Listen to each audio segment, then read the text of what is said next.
মৰমৰ ছাত্ৰ-ছাত্ৰীসকল, তোমালোকৰ ভালনে খবৰ? বৰ্তমান আমাৰ স্কুল কলেজ বা বিদ্যালয়বোৰ কিয় বন্ধ হৈ আছে তোমালোকে জানানে?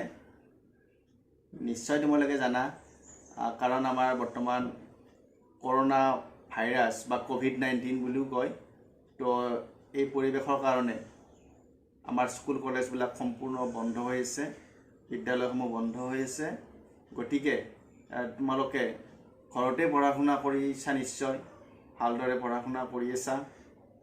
আৰু এই কৰোনা ভাইৰাছৰ পৰা বাচি থাকিবলৈ তোমালোকে খুব সাৱধানে থাকিব লাগিব। আৰু কৰোনা ভাইৰাছৰ বিষয়ে তোমালোকে নিশ্চয় গমেই পাই গৈছা। কৰোনা ভাইৰাছনো কি? কৰোনা ভাইৰাছটো হৈছে এটা সংক্ৰামক ৰোগ। এই সংক্ৰামক ৰোগটো কেনেকৈ বিয়পে? এজনৰ পৰা আন এজনৰ গালৈ বিয়পে। মানে তোমালোকে যদি ক'ৰবাত বাহিৰত যোৱা, তেতিয়াহ'লে তোমালোকে আন এজনৰ পৰা তোমালোকে কমেও 1 মিটাৰ আঁতৰত থাকিব লাগিব। আৰু তোমালোকে মুখত মাস্ক ব্যৱহাৰ কৰিব লাগিব। আৰু সঘনাই ঘৰত থাকিলে সঘনাই হাতবিলাক ধুই থাকিবা, ধুনীয়াকৈ চাবোনেৰে ধুই থাকিবা। তাৰপিছত তোমালোকে আৰু কি কৰিবা, যদি বাহিৰত যাব লগাও হয়, বাহিৰত পৰালৈকে নাযাবাই, ঘৰতে পঢ়া শুনা কৰি থাকিবা বা খেলি থাকিবা। যদি বাহিৰত যাব লগা হয়, তেতিয়া তোমালোকে কি কৰিবা, লগত চেনিটাইজাৰ লগত লৈ যাবা আৰু মাস্কখন নিবলৈ একেবাৰে নাপাহৰিবা। মাস্কখন মাৰি যাবা। তো এইখিনি সাৱধান হৈ থাকিলে তোমালোকে কৰোনা ভাইৰাছৰ পৰা বহুখিনি বাচি থাকিব পাৰিবা আৰু আঁতৰত থাকিব পাৰিবা। আৰু আমাৰ যেতিয়া স্কুল খুলিব, তেতিয়া তোমালোকে স্কুলত গৈ ক্লাছ কৰিব পাৰিবা। তো এই কৰোনা ভাইৰাছটো আমি কি অলপ হ'লে গম পালোঁ। কৰোনা ভাইৰাছটো হৈছে এটা সংক্ৰামক ৰোগ। এই সংক্ৰামক ৰোগটো কেনেকৈ বিয়পে? এই সংক্ৰামক ৰোগটো মানুহে যেতিয়া হাঁচি কাহ মাৰিব, এইবিলাক কাৰণতে সংক্ৰামক ৰোগটো বিয়পে। তো আমি আজি আহাচোন এনেকুৱা ধৰণৰ কিছুমান বীজাণু বা আমি ৰোগৰ বিষয়ে আলোচনা কৰোঁ। এই বীজাণু বা ৰোগবোৰনো কি বস্তু? তেতিয়াহ'লে তোমালোক ছাত্ৰ ছাত্ৰীসকল ৪ৰ্থ শ্ৰেণীৰ পৰিৱেশ পাঠ্যপুথিৰ তো পাঠ নম্বৰ 10 বীজাণু আৰু ৰোগ পাঠটি তোমালোকে উলিয়াই লোৱা। তো বীজাণু আৰু ৰোগ পাঠটিক তোমালোকে এতিয়া চাই যোৱাচোন। মই তোমালোকক এবাৰ মাতি দিছোঁ, তোমালোকে বুজাইও দিম, ঠিক আছে? বীজাণু আৰু ৰোগ। তোমাৰ শ্ৰেণীকোঠাত একেলগে বেঞ্চত বহি থকা বন্ধুজনৰ বা বান্ধৱীজনীৰ পানী লগা জ্বৰ হৈছে। একেলগে তেওঁৰ লগত বহি থকাৰ পিছত দেখিবা দুদিনমানৰ পাছত তোমাৰো পানী লগা জ্বৰ হৈছে। কিয় এনেকৈ বেমাৰবোৰ হয় জানানে বাৰু? কিছুমান এনেকুৱা বেমাৰ আছে যিবোৰ অতি সহজে এজনৰ পৰা আন এজনৰ গালৈ বিয়পে। এজনৰ পৰা আন এজনৰ গালৈ বিয়পা ৰোগেই হৈছে সংক্ৰামক ৰোগ। এই সংক্ৰামক ৰোগবোৰ বায়ু, পানী, খাদ্যবস্তু, ৰোগীৰ থু খেকাৰ, মল-মূত্ৰ আদিৰ দ্বাৰা বিয়পে। এইবোৰক ৰোগ সংক্ৰমণৰ মাধ্যম বুলি কোৱা হয়। পানী লগা মানুহে হাঁচি মাৰিলে বেমাৰৰ বীজাণু বায়ুত মিহলি হয়। সেই বায়ু উশাহত আন এজনৰ শৰীৰত সোমালে সেইজন লোকৰ পানী লগা অসুখ হ'ব পাৰে। তেনেহ'লে বীজাণু কি? ছাত্ৰ-ছাত্ৰীসকল, তোমালোকে মন কৰিছা নিশ্চয়, কেতিয়াবা তোমালোকৰ কাষত বহি থকা ছাত্ৰ বা ছাত্ৰীগৰাকীৰ পানী লগা জ্বৰ হ'লে দুদিনমান পাছত তোমালোকৰ মাজৰো কোনোবা এজনৰ পানী লগা জ্বৰ হয়। এনেকৈ এজনৰ পৰা আন এজনৰ গালৈ বিয়পা ৰোগকে আমি সংক্ৰামক ৰোগ বুলি কওঁ।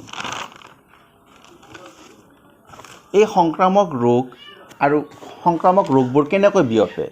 এই সংক্ৰামক ৰোগবোৰ বিয়পাৰ মাধ্যমবোৰ হৈছে বায়ু, পানী, খাদ্যবস্তু, কোনোবা অসুখীয়া মানুহৰ থু খেকাৰ, মল-মূত্ৰ এইবোৰৰ দ্বাৰাই বিয়পে। এইবিলাককে সংক্ৰমণৰ মাধ্যম বুলি কোৱা হয়। কোনোবা পানী লগা মানুহে যদি হাঁচি মাৰে, তেতিয়া বেমাৰৰ বীজাণুবিলাক বায়ুত মিহলি হৈ যায়। সেই বায়ু যদি উশাহত আন এজনৰ গাত সোমায়, তেতিয়া পানী লগা জ্বৰ হয়। কৰোনা মহামাৰী ঠিক তেনেকুৱাই। হাঁচি কাহ আদিৰ জৰিয়তে এজনৰ পৰা আন এজনৰ গালৈ ই বিয়পি যায়। গতিকে তোমালোকে খুব সাৱধানে থাকিবা, মুখত মাস্ক পৰিধান কৰি থাকিবা আৰু হাতত চেনিটাইজাৰ লগাই থাকিবা। তেতিয়া এনেকুৱা ধৰণৰ বেমাৰৰ পৰা আঁতৰি থাকিব পাৰিবা। ছাত্ৰ-ছাত্ৰীসকল, আহাচোন এইবাৰ আমি চাওঁ বীজাণুনো কি বস্তু। তোমালোকে কিতাপত চাই যাবা, নেমু বা সুমথিৰা টেঙা এটুকুৰা ৰ'দ নপৰা ঠাই বা ঘৰৰ ভিতৰত কেইদিনমান ৰাখি লক্ষ্য কৰাচোন। নেমু টুকুৰাৰ ওপৰত কলা নাইবা সেউজীয়া ৰঙৰ চামনি পৰিছে। এই চামনিখন কিহৰ? এইবোৰ অতি ক্ষুদ্ৰ জীৱ। চামনিখনত অসংখ্য জীৱ থুপ খাই আছে। জীৱবোৰ থুপ খাই থকাৰ বাবেহে আমি চকুৰে দেখা পাইছোঁ। আচলতে এইবোৰ ইমানেই সৰু যে খালী চকুৰে এইবোৰক দেখা নাপাওঁ। অনুবীক্ষণ যন্ত্ৰৰ সহায়তহে এইবোৰক দেখা পোৱা যায়। এই ক্ষুদ্ৰ জীৱবোৰেই হ'ল অণুজীৱ। ছাত্ৰ ছাত্ৰীসকল, তোমালোকে তোমালোকৰ ঘৰত কেতিয়াবা মা বা দেউতাই কেতিয়াবা নেমু কাটি থোৱা দেখিছা। যদি নেমু টুকুৰা বহু দিনলৈকে থোৱা থাকে তেতিয়াহ'লে তাত কলা বা সেউজীয়া ৰঙৰ এটা চামনি পৰে।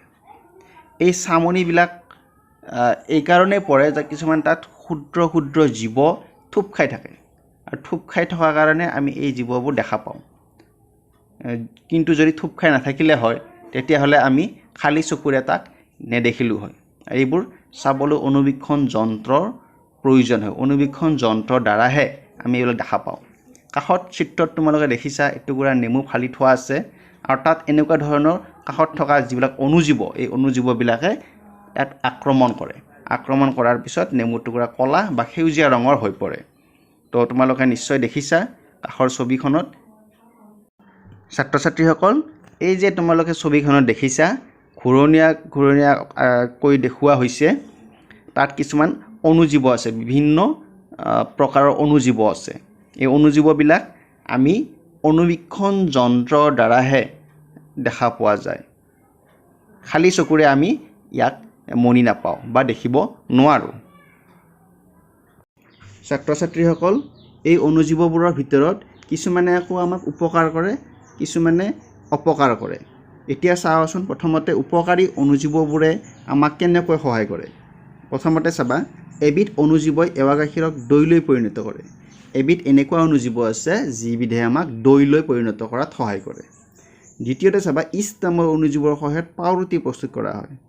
আকৌ দ্বিতীয়তে কি কৈছে, ইষ্ট নামৰ এবিধ এনেকুৱা অণুজীৱ আছে যিবিধে আমাক পাওৰুটি বনোৱাত সহায় কৰে। তৃতীয়তে চাবা, কিছুমান অণুজীৱৰ দ্বাৰা ঔষধ তৈয়াৰ কৰা হয়। আকৌ এনেকুৱা কিছুমান অণুজীৱও আছে যিবোৰ অণুজীৱৰ সহায়ত ঔষধ তৈয়াৰ কৰা হয়। সেই ঔষধ তৈয়াৰ কৰি আমাৰ ৰোগীয়া মানুহক সেইটো খাবলৈ দিয়া হয় আৰু ৰোগীয়া মানুহ সুস্থ হৈ উঠে। তেতিয়াহ'লে এতিয়া চাওঁচোন ছাত্ৰ ছাত্ৰীসকল, অপকাৰী অণুজীৱবোৰে আমাক কেনেদৰে ক্ষতি কৰে। প্ৰথমতে আছে, অপকাৰী অণুজীৱই জীৱদেহত বেমাৰৰ সৃষ্টি কৰে। এই অণুজীৱবোৰেই হৈছে বীজাণু। এতিয়া চাবা যে যিবিলাক বীজাণুবিলাকে কি কৰে, আমাক অপকাৰী অণুজীৱ, এইবিলাক হৈছে অপকাৰী অণুজীৱ। সিহঁতে কি কৰে, আমাৰ জীৱদেহত, আমাৰ গাত সোমাই সিহঁতে বেমাৰ সৃষ্টি কৰে। দ্বিতীয়তে চাবা, বীজাণুবোৰ আকৌ বায়ু, পানী, খাদ্যবস্তু, ৰোগীৰ থু সেকাৰ, মলমূত্ৰ আদিৰ দ্বাৰা বিয়পে। এই বীজাণুবোৰ কেনেকৈ মানুহৰ গালৈ বিয়পি যায়? বায়ুৰ দ্বাৰা বিয়পি যায়, পানীৰ দ্বাৰা বিয়পি যায়, খাদ্যবস্তুৰ দ্বাৰা বিয়পি যায়, ৰোগীৰ থু সেকাৰ পৰা বিয়পি যায়, মলমূত্ৰ আদিৰ পৰাও বিয়পি যায়। গতিকে সেয়েহে আমি কি কৰিব লাগে, এই বীজাণুবিলাক যাতে নিবিয়পে তাৰ কাৰণে মানুহৰ পৰা আঁতৰত থাকিব লাগে, মুখত মাস্ক ল'ব লাগে, হাতত চেনিটাইজ ব্যৱহাৰ কৰিব লাগে।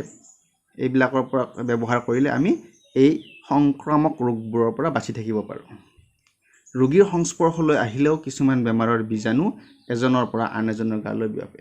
কোনোবা এজন ৰোগীৰ ওচৰত যদি আমি যাওঁ, এই সংক্ৰামক ৰোগ হোৱা কোনোবা ৰোগী এজনৰ ওচৰত যদি যাওঁ, তেতিয়া সেই ৰোগীজনৰ পৰাও আমাৰ গালৈ এনেকুৱা ধৰণৰ বেমাৰৰ বীজাণুবিলাক আহিব পাৰে। কিছুমান অণুজীৱই শেষত দিয়া আছে, কিছুমান অণুজীৱই খাদ্যবস্তু, ফল মূল, শাক পাচলি আদি নষ্ট কৰে। কিছুমান অণুজীৱ আকৌ আছে যিবিলাক কি কৰে, খাদ্যবস্তু, ফল মূল, শাক পাচলি, যেনে আমি যে অলপ সময় আগতে ক'লোঁ যে নেমু টুকুৰা কাটি থ'লে তাত কি হয়, অণুজীৱবিলাকে আক্ৰমণ কৰে। তেতিয়াহ'লে ছাত্ৰ ছাত্ৰীসকল, আজিৰ পাঠটি ইমানতে সমাপ্ত কৰিলোঁ। ইয়াৰ পৰৱৰ্তী অংশত বাকী থকা পাঠখিনি আমি আলোচনা কৰিম। আজিৰ আলোচনা কৰা অংশটিত কোনোৱে যদি কিবা বুজা নাই তেতিয়াহ'লে মোক কমেণ্ট বক্সত কমেণ্ট কৰি সুধিবা বুলি আশা ৰাখিলোঁ। মই বুজাই দিবলৈ চেষ্টা কৰিম।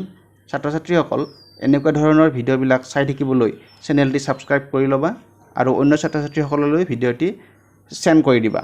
তেতিয়াহ'লে ছাত্ৰ ছাত্ৰীসকল সাৱধানে থাকিবা, মুখত মাস্ক ব্যৱহাৰ কৰিবা, হাতত চেনিটাইজাৰ আৰু মানুহৰ পৰা আঁতৰত থাকিবলৈ চেষ্টা কৰিবা। পৰৱৰ্তী অংশত লগ পোৱাৰ কামনাৰে আজিলৈ ইমানতে এৰিলোঁ। Bye bye.